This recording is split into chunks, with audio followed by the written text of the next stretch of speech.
Silent warnings. In the meticulous archives of the Nelvari Confederation, Earth occupied a forgettable classification. Tier 8 negligible. The designation was clinical, efficient, and by all Nelvari calculations, accurate. A backwater world orbiting an unremarkable star, populated by bipedal omnivores who spent most of their evolutionary capital developing entertainment systems and arguing over arbitrary territorial boundaries. Not a threat. Not even worth regular observation. That was their first catastrophic miscalculation. Confirm analysis. Overseer Tazalon commanded, his 4 eyes narrowing at the holographic display. The scan results didn't make sense. Run tertiary verification protocols. The ship's AI complied instantly. Verification complete. Overseer. Analysis remains unchanged. The human vessel contains no weapons systems matching Confederation registry. Power signature is minimal. Crew complement. 17. Tazlon's exoskeletal fingers tapped rhythmically against the command console. This small human research vessel had no right to be this far into deep space, especially not in proximity to Nelvari warp lanes. Their species had been monitored for centuries. Primitive rocket technology, limited interplanetary capability, no evidence of faster-than-light travel. Yet here they were, nearly 30 light-years from their homeworld. Initiate contact protocols, he decided finally. Linguistic package Earth Standard English. The human vessel, christened the Prometheus II, had been drifting at the edge of the Cygnus Rift for 3 days when the Nelvari scout ship decloaked. To Commander Elena Reyes, it materialized like a ghost, a massive obsidian structure that seemed to bend the starlight around it. Hold position, she ordered, her voice steady despite the sudden dryness in her throat. All systems nominal. No aggressive posture. Let them make the first move. Her science officer, Dr. Wei, hunched over his instruments. Commander, they're scanning us. Very thorough. They'll know we're armed. Elena nodded. They'll also know our kinetic railguns are civilian grade, nothing that could scratch their hull. What the Nelvari wouldn't detect, what Earth had spent decades ensuring remained undetectable, was the quantum entanglement communications array nestled in the ship's core. An impossible technology by Nelvari understanding, transmitting data instantaneously across vast distances without creating observable signals. As soon as the Nelvari ship appeared, the array had activated, sending a single compressed data packet back to Earth Defense Command. First contact imminent. Location attached. Diplomatic protocols engage. The real message was simpler. They found us. Receiving transmission. Announced Communications Officer Dias. Audio and visual. Translating now. The view screen flickered, revealing the alien commander. Insectoid features. Chitinous exoskeleton with iridescent blue-black coloration. Multiple eyes. Formal, almost ritualistic posture. Human vessel. The translation matrix rendered in a neutral voice. You have entered Nelvari Confederation space without authorization. State your purpose and prepare for inspection. Elena stood, straightening her uniform. Everything about this moment had been rehearsed in simulations, though the real thing carried a weight no training could replicate. This is Commander Elena Reyes of the Earth research vessel Prometheus I. We are on a peaceful scientific expedition studying stellar phenomena. We were unaware this region was claimed territory. We apologize for the intrusion and request safe passage to return to our designated space. The Nelvari commander's mandibles clicked. A gesture the translation software couldn't interpret.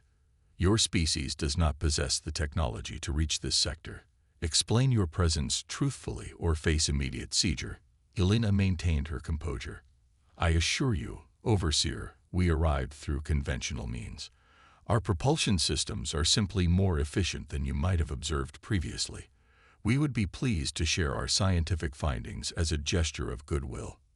What she didn't say was that Prometheus I had arrived through a contained wormhole generated from Earth, technology that had been developed in secret for over 40 years. There were no warp signatures to detect because they hadn't warped space. They'd punctured it. The Nelveri permitted them to leave after a tense inspection that revealed nothing of consequence. The Confederation's intelligence on humans was outdated, but not so dramatically as to raise immediate alarms. Humans had advanced, certainly, but still posed no threat to a civilization that had mastered interstellar travel millennia ago. That encounter marked the beginning of the end for the Nelveri Confederation's dominance in the sector. 3 months later, a Nelveri survey vessel disappeared while performing routine scans near the human solar system. Then another. Then a diplomatic corvette sent to investigate the disappearances. No distress signals. No debris fields. Just silence. In the Grand Assembly Chamber of the Nelveri High Council, Supreme Overseer Mektal faced the gathered representatives of 87 worlds. The chamber hummed with agitation, a clicking chorus of mandibles and exoskeletons shifting against ceremonial armor. The human problem requires immediate attention, Mektal announced, his voice amplified throughout the vast chamber. 7 vessels lost. Communications outposts in 3 adjacent sectors have gone silent. Analysis of final transmissions suggests a correlation with human activity. Councillor Vexaria, representative of the outer colonies, rose on her hind limbs. The humans were categorized as Tier 8 negligible less than a century ago. Even accelerated development cannot explain this level of threat. They were hiding, came a voice from the shadows at the chamber's edge. War strategist Kaz Varen stepped forward, his scared exoskeleton evidence of centuries of conflict. Unlike the politicians, he had actually encountered humans before. They were always hiding. The assembled council turned toward him, attention captured by both his reputation and his certainty. "Explain," demanded Mektal. "The humans have a concept they call strategic deception. They deliberately appear weaker than they are. Their history is filled with examples where seemingly inferior forces concealed capabilities until the optimal moment to reveal them." Kaz Varen activated a holographic display showing Earth. "Our observers watched their visible activities, but never penetrated their classified research facilities. We saw what they wanted us to see." The implications settled heavily across the chamber. If Kaz Varen was correct, every assessment of human civilization was potentially compromised. "What do you recommend?" asked Mektal. "A preemptive cleansing strike," Kaz Varen answered without hesitation. "Full battle fleet, planetary sterilization protocols." The council erupted in debate, but the decision was ultimately inevitable. Fear of the unknown overwhelmed caution. Within days, the Nelveri Confederation mobilized the largest combat fleet seen in generations. 300 warships, support vessels, and planet-cracker artillery platforms. Their target, Sol System, 3rd planet. Back on Earth, in a facility buried beneath the Antarctic ice shelf, Commander Elena Reyes stood before the Global Defense Council.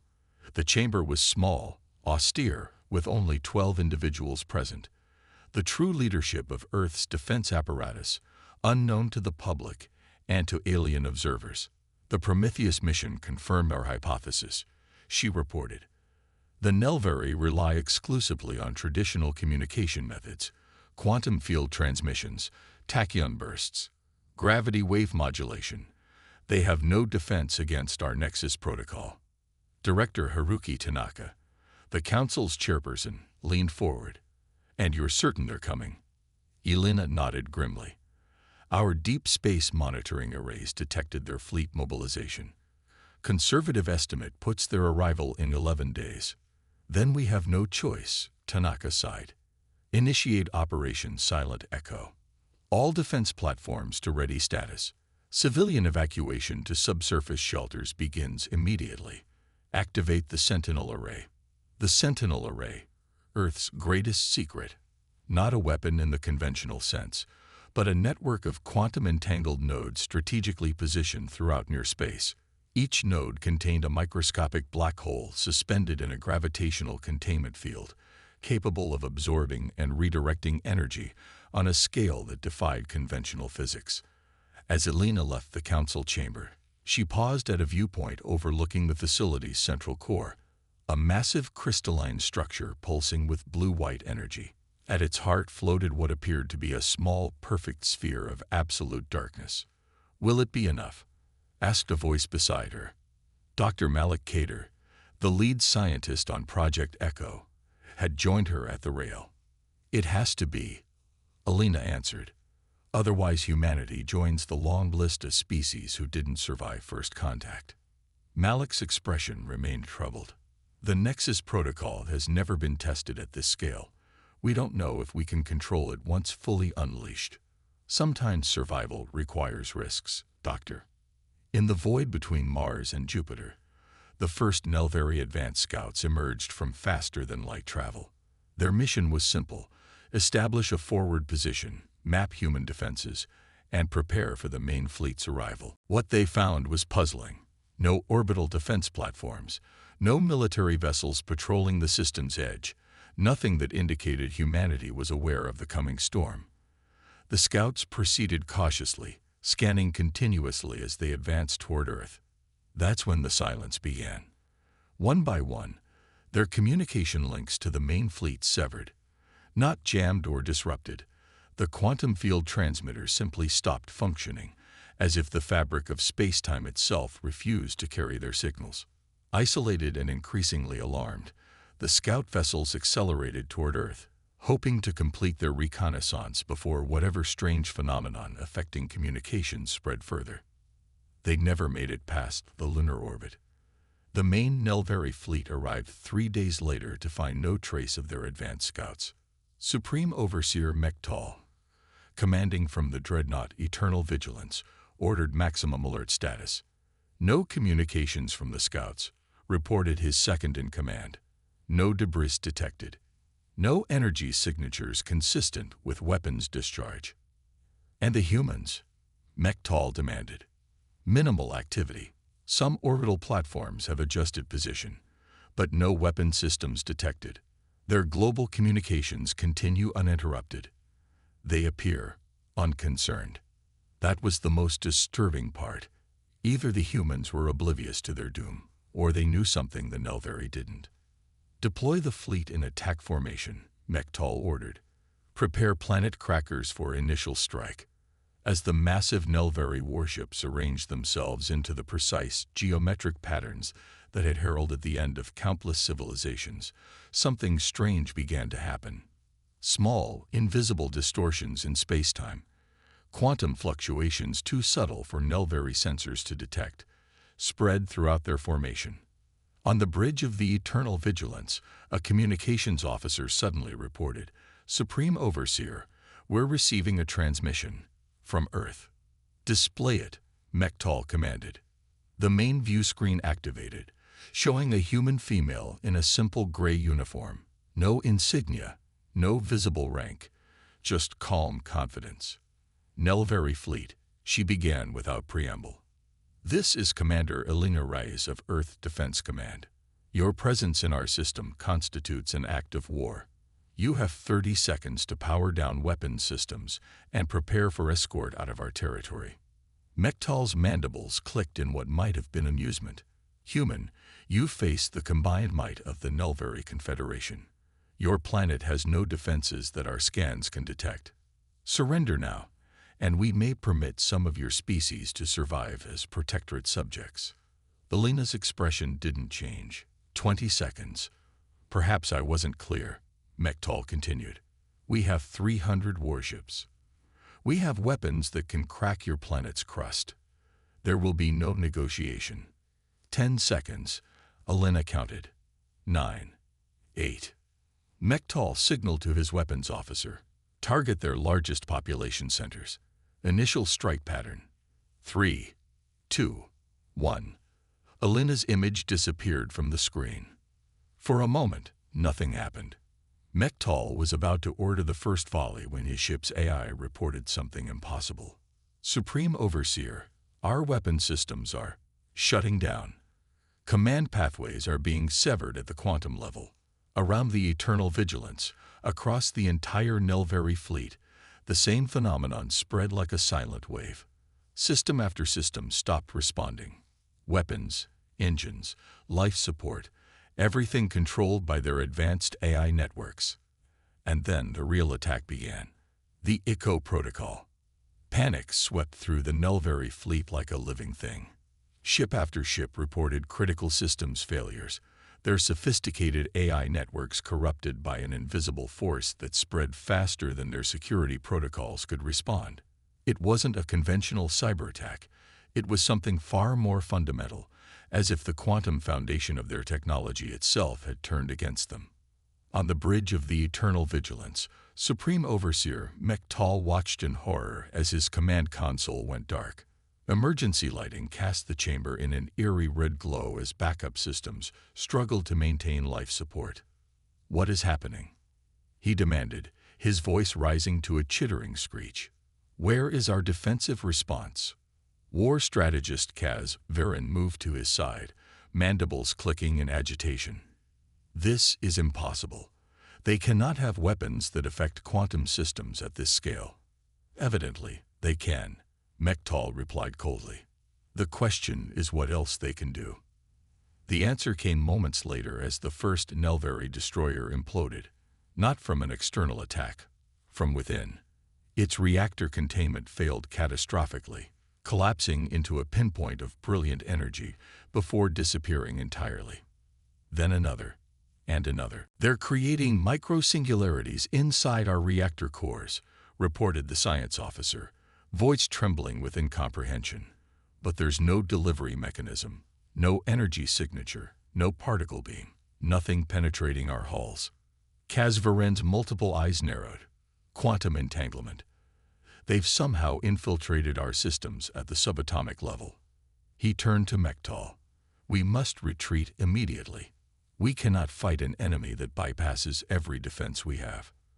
For the first time in his 300-year career, Supreme Overseer Mektal ordered a full withdrawal. The surviving ships of the Nelveri fleet, barely half their original number, struggled to reactivate their warp drives with jury-rigged command systems isolated from their main networks. As they fled, a final transmission reached them from Earth. Not a taunt or ultimatum, just a simple message. "The Nelveri Confederation is hereby notified that the Sol system and all territories within 20 light-years are sovereign human space. Further incursions will be met with proportional response. We remain open to peaceful diplomatic relations when you are ready." Back on Earth, in the Antarctic Command Center, Elena Reyes watched the Nelveri retreat with grim satisfaction. Beside her, Dr. Malik Kader monitored the Nexus protocol's performance metrics. "Containment holding at 98.4%, he reported. "Quantum feedback within acceptable parameters. We've successfully neutralized the immediate threat without revealing our full capabilities." "And the rest of their empire?" Elena asked. Malik adjusted his display. "Phase 2 is proceeding as planned. The quantum entanglement network is propagating through their communication channels. Every system that connects to an affected node becomes part of our network, like a neural pathway that grows with each new connection." Elena nodded. "How long until we have full access to their central databases?" "At current rates of expansion, approximately 72 hours. This was humanity's true weapon, not destruction, but infiltration. The Echo Protocol didn't just disable enemy systems, it assimilated them, turning their own technology into an extension of Earth's defensive network. Every piece of Nelveri technology contained quantum processors that, once infected, became listening posts feeding information back to Earth." "What about civilian infrastructure?" Elena asked. "Are we minimizing collateral damage?" "The protocol is selective," Malik assured her. "Military and government systems only. We're not monsters, Commander." 3 days later, the Nelveri High Council convened an emergency session. Reports from across their territory told a story more frightening than any military defeat: silence. Colonial outposts, military bases, research stations, all had gone dark. Not destroyed, but disconnected from the Confederation's quantum communication network. We are being systematically isolated. Counselor Vexaria explained to the assembled leaders. Sector by sector, system by system, whatever the humans did to our fleet has spread throughout our infrastructure. War strategist Kaz Varen, one of the few survivors from the Earth expedition, stepped forward. It's worse than that. They're not just isolating us. They're listening to us, learning from us. Every system we bring online after exposure becomes a conduit for their influence. Supreme Overseer Mektal, his authority shaken by the disastrous defeat, addressed the council. Then we must resort to more primitive methods. Shut down all quantum networks. Revert to light-speed communications and manual control systems. That would set our civilization back centuries, objected another counselor. Better than extinction, Kaz Varen replied darkly. As the debate raged, none of them noticed the small fluctuations in the chamber's environmental systems, subtle changes in temperature, in lighting, in the very composition of the air they breathed. The Echo Protocol had already reached them and was analyzing every word, every plan. In a secure chamber deep beneath the Antarctic ice, Dr. Malik Kader presented his findings to the Global Defense Council. Holographic displays showed the spread of the Echo Protocol throughout Nelveri space, a web of light expanding across their territory. We now have access to 87% of their military networks and 64% of their civilian infrastructure, he reported. Their attempts to isolate critical systems have been largely unsuccessful due to the quantum entanglement properties of the protocol. Director Tanaka studied the display with a troubled expression. And what have we learned about them? Everything, Malik replied simply. Their history, their technology, their biology, their strengths and weaknesses. We know more about the Nelveri Confederation than many of their own citizens. And they know nothing about us beyond what we've shown them, added Elena. Tanaka nodded slowly. The question now becomes, what do we do with this advantage? We've defended ourselves successfully, but this goes beyond defense. We have effectively disabled an interstellar civilization. The room fell silent as the implications settled. Humanity had never faced this kind of moral question before. What responsibility came with the power to cripple an entire species? We should open diplomatic channels, suggested Counselor Ojuel, breaking the silence. Offer to withdraw the protocol in exchange for formal recognition and non-aggression pacts. They attacked us, countered Counselor Zhao. They came to sterilize our planet. Why show mercy? Elena stepped forward. Because what we do now defines who we are as a species. We developed these technologies for defense, not conquest. After hours of debate, a decision was reached. Earth would contact the Nelveri High Council directly, bypassing their military command structure. They would demonstrate their capability by temporarily restoring specific communication nodes, proving both their control and their restraint. The message was simple. Peace was possible, but only on terms of absolute equality.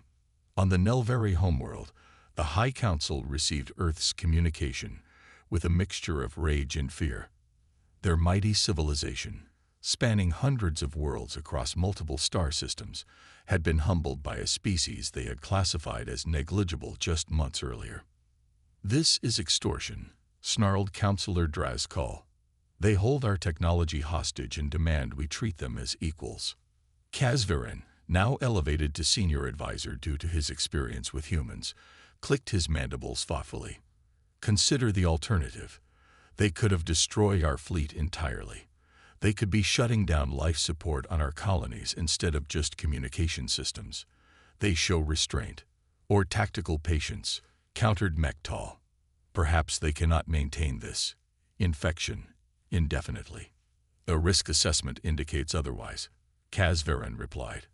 Our scientists have been unable to purge the quantum entanglement from affected systems.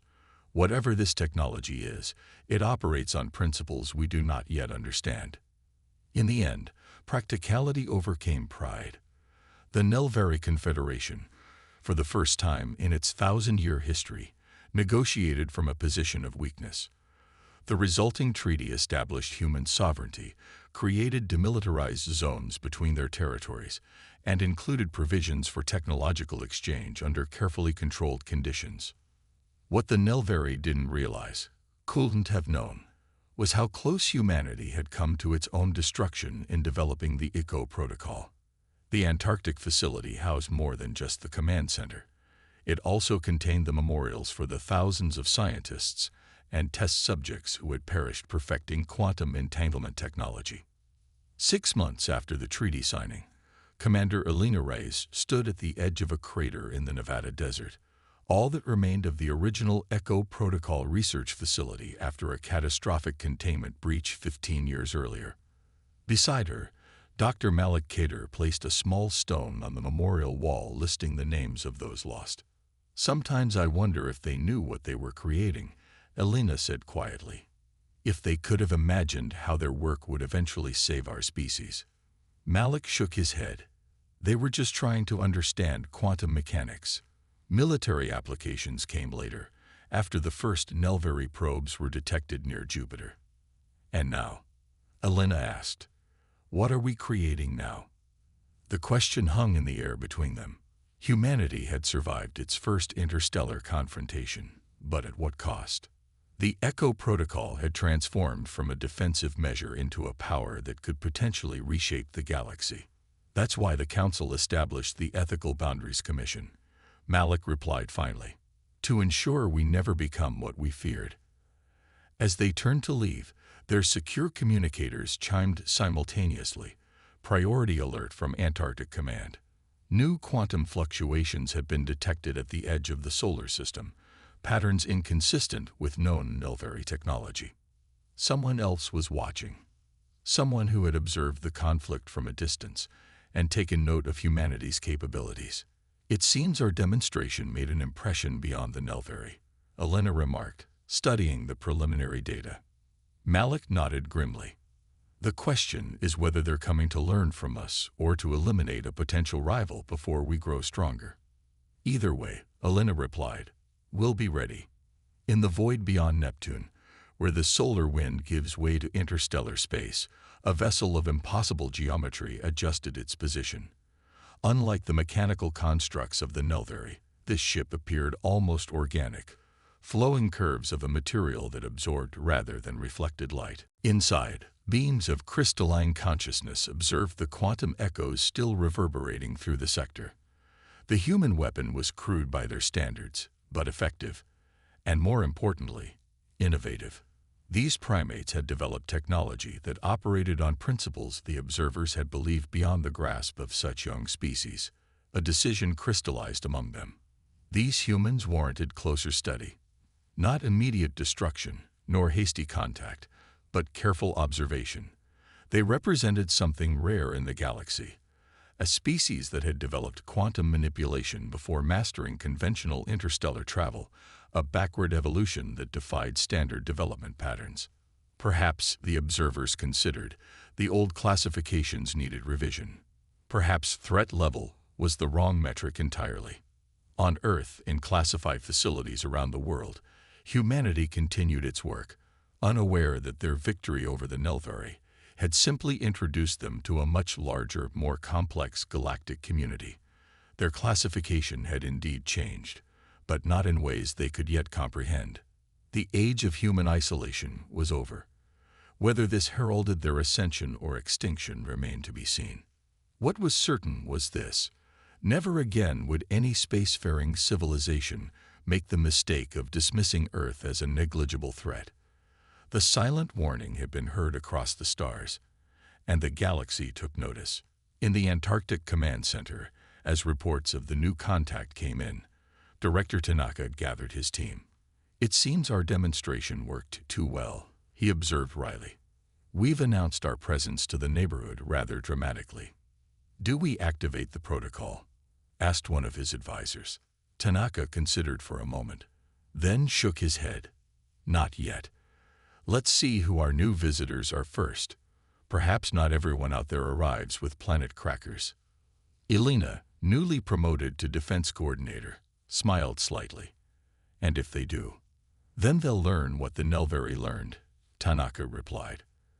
That appearances can be deceiving, and that Earth is no one's conquest.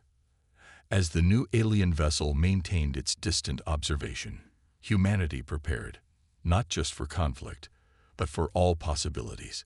They had survived their first contact. They had transformed from prey to equals in one decisive encounter. Whatever came next, Earth would face it not as the primitive world the galaxy had dismissed, but as the civilization that had brought the mighty Nelvari Confederation to the negotiating table through ingenuity rather than brute force. The stars had never seemed closer or more dangerous.